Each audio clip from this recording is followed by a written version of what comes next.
নরসিংদীতে শিক্ষার্থীদের কোটা আন্দোলনের আড়ালে জেলা কারাগার ভেঙে কয়েদিদের পালিয়ে যাওয়ার সুযোগ করে দেওয়ার পাশাপাশি অন্তত ৯টি সরকারি দপ্তরে ভাঙচুর চালিয়েছে দুর্বৃত্তরা।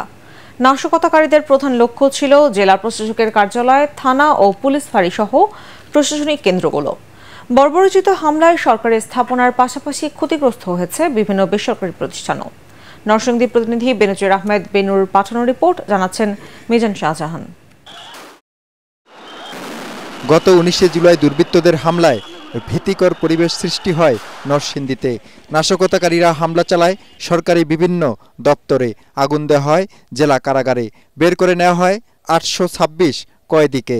জেলা পরিষদ, হটাকোলা হাইওয়ে থানা, পাঁচদুনা পুলিশ ফাঁড়ি ও মুক্তিযোদ্ধা কমপ্লেক্স, মেহেরপাড়া ইউনিয়ন পরিষদ ভবন, মাধবদী পৌরসভা কার্যালয় ও ডাকঘর, কৃষি বিপণন কার্যালয় সহ বেশ কয়েকটি সরকারি স্থাপনায় হামলা চালিয়ে আতঙ্ক সৃষ্টি করে নাশকতাকারীরা।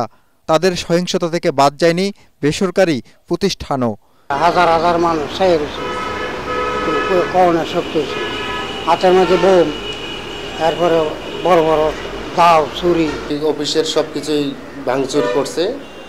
40 লক্ষ টাকার মতো ক্ষয়ক্ষতি করছে। পৌরসভার এই গেট ভেঙে তারা ভিতরে ঢুকে এই পৌরসভা, আপনারা দেখতে পাচ্ছেন পৌরসভা যে কি তাণ্ডব চালিয়েছে, যেটা স্বাধীনতার পরে পাকিস্তান হানাদার বাহিনীরা কিন্তু এই মাধবদী ইউনিয়ন পরিষদের মধ্যে কোনো আক্রমণ, ইউনিয়ন থাকাকালীনও কিন্তু এখানে আক্রমণ করেনি। প্রাথমিক হিসাবে সহিংসতায় কোটি টাকার ক্ষতি হয়েছে বলে জানান জেলা প্রশাসক। আমাদের 85টা অস্ত্র লুট হয়েছে, সেগুলো আমরা কত দ্রুত উদ্ধার করতে পারি। যে 826 জন যে বন্দীরা বেরিয়ে গেল, সবাই তো আর পালিয়ে যায় নাই, অনেকেই কিন্তু বাধ্য হয়েছেন বেরিয়ে যেতে।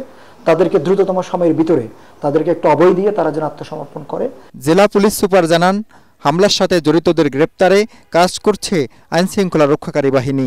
এবারের যে আক্রমণ, তাদের মূল টার্গেট ছিল এই পুলিশ, তার পাশাপাশি সরকারের যত স্থাপনা আছে, গুরুত্বপূর্ণ স্থাপনাগুলো আছে, সেগুলোতে আমাদের প্রতিটি থানায় প্রায় তারা আক্রমণ চালাতে চেষ্টা করেছিল।